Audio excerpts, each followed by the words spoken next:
Hello student, હું penal Chavda. મારો trade છે ITITS. આજનો વિડીયો છે ક્લાસ 9 માટે. યુનિટ નંબર 1 ઉદ્યોગોનો પરિચય. આજે આપણે યુનિટ 1ના સવાલના જવાબ જોઈશું. તેમાં આપણે ટોટલ 13 પ્રશ્નો છે. ટૂંકમાં જવાબ તો આપણે એના ટૂંકમાં આન્સર જોઈએ તો પહેલું છે, તમે IT અને ITES શબ્દો દ્વારા શું સમજો છો? તો એનો જવાબ આવે છે IT. IT એટલે કે ઇન્ફોર્મેશન ટેકનોલોજી. એ કોમ્પ્યુટર્સ અને સોફ્ટવેરનો ઉપયોગ માહિતી એકત્રિત, સંગ્રહ અને પ્રોસેસ કરવા માટે થાય છે. ITES એ શું છે? IT enable service. A business processing, outsourcing જેવી સેવાઓ જે IT દ્વારા સપોર્ટ થાય છે. પ્રશ્ન નંબર 2, ICTના ઉપયોગના ફાયદા અને ગેરફાયદા ક્યાં છે? તો એનો જવાબ છે, ફાયદા જોઈએ આપણે. માહિતીની ઝડપથી એકત્રિત કરવી, વહન અને પ્રોસેસ કરી શકાય છે. કોમ્યુનિકેશન સરળ થાય છે. ગેરફાયદા ક્યાં છે? તો કે ટેકનોલોજી પર વધુ નિર્ભરતા, સાયબર હુમલાઓ અને પ્રાઇવસીનો ખતરો રહે છે. પ્રશ્ન નંબર 3, ICTનો ઉપયોગ સલામત છે તેની ખાતરી કરવા કઈ સાવચેતી જરૂરી છે? તેનો જવાબ જોઈએ. સાવચેતી માટે મજબૂત પાસવર્ડ રાખવો જોઈએ, સોફ્ટવેરને અપડેટ રાખવો જોઈએ, એન્ટીવાયરસ સોફ્ટવેરનો ઉપયોગ કરવો જોઈએ અને સંભાળપૂર્વક માહિતી શેર કરવાની. અજાણ્યા લોકોને આપણી માહિતી શેર કરવી જોઈએ નહીં. પ્રશ્ન નંબર 4, IT BPM ઉદ્યોગમાં મુખ્ય 4 ક્ષેત્રો ક્યાં છે? જવાબ, પહેલું સોફ્ટવેર ડેવલપમેન્ટ, બીજું કસ્ટમર સપોર્ટ, ત્રીજું આઉટસોર્સિંગ, ચોથું બિઝનેસ પ્રોસેસ મેનેજમેન્ટ. પ્રશ્ન નંબર 5, રોજિંદા જીવનમાં ITના ઉપયોગના ઉદાહરણ આપો. તેનો જવાબ છે mobile phone, internet, online banking, e-commerce, television. પ્રશ્ન નંબર 6, પુસ્તકાલયમાં ITનો ઉપયોગ કેવી રીતે થાય છે?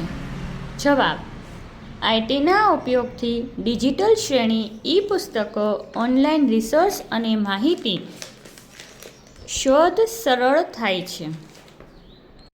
પ્રશ્ન નંબર 7, ITના જ્યાં ઉપયોગ થાય છે તેવી શિક્ષણની વિવિધ પ્રક્રિયાઓ કઈ છે? જવાબ, online learning, e-learning platform, digital tools, video conference. પ્રશ્ન નંબર 8, ડિજિટલ કોમ્યુનિકેશનમાં કયા સોફ્ટવેરનો ઉપયોગ થાય છે? જવાબ, email, WhatsApp, Skype, Zoom, Microsoft Teams, Google Meet. પ્રશ્ન નંબર 9, વ્યવસાયમાં ITનો ઉપયોગ કયા હેતુ માટે થાય છે? જવાબ, વ્યવસાયિક એપ્લિકેશન, નેટવર્કિંગ, ક્લાઉડ સંગ્રહ, ઓનલાઈન માર્કેટિંગ, બિઝનેસ મેનેજમેન્ટ. પ્રશ્ન નંબર 10, વિજ્ઞાન અને એન્જિનિયરિંગમાં જ્યાં IT વપરાય છે તેમાં મુખ્ય ક્ષેત્રો ક્યાં છે? જવાબ, computational, modelling, simulation, data analysis, automation, robotics. પ્રશ્ન નંબર 11, બેન્કિંગ સિસ્ટમમાં ITના વિવિધ ઉપયોગની યાદી બનાવો. જવાબ, ATM, e-banking, mobile banking, customer service, electronic payment. પ્રશ્ન નંબર 12, ITનો ઉપયોગ થાય છે એવા હેલ્થકેરના જુદા જુદા ક્ષેત્રો ક્યાં છે? જવાબ, electronic medical record, telemedicine, health app, remote monitoring, digital imaging. પ્રશ્ન નંબર 13, લોકોની IT સક્ષમ સેવા પૂરી પાડતી ભારત સરકારની કોઈ પણ 5 વેબસાઇટની યાદી બનાવો. જવાબ, UIDAI Aadhaar, EPFO employ provident fund organisation, MNREGA Mahatma Gandhi national rural employment guarantee act, digital India, MyGov means government. હવે આપણે યુનિટ 1માં જેટલા શોર્ટ ફોર્મ છે તેના આપણે ફૂલ ફોર્મ જોઈશું. પહેલું IT. IT એટલે ઇન્ફોર્મેશન ટેકનોલોજી, માહિતી ટેકનોલોજી.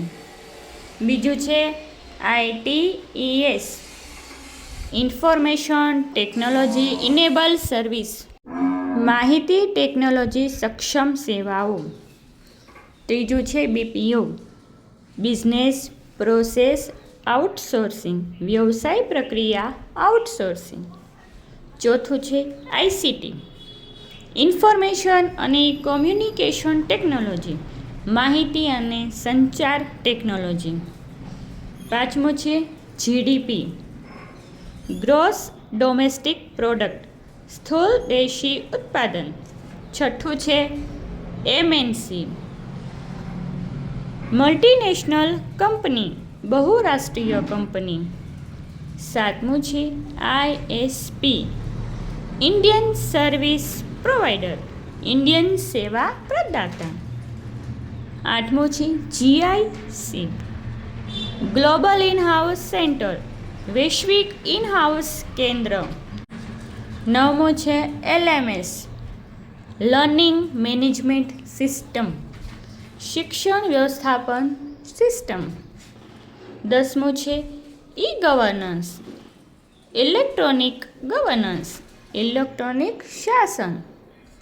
11મું છે ERP, એન્ટરપ્રાઇઝ રિસોર્સ પ્લાનિંગ, ઉદ્યોગ સંસાધન યોજના.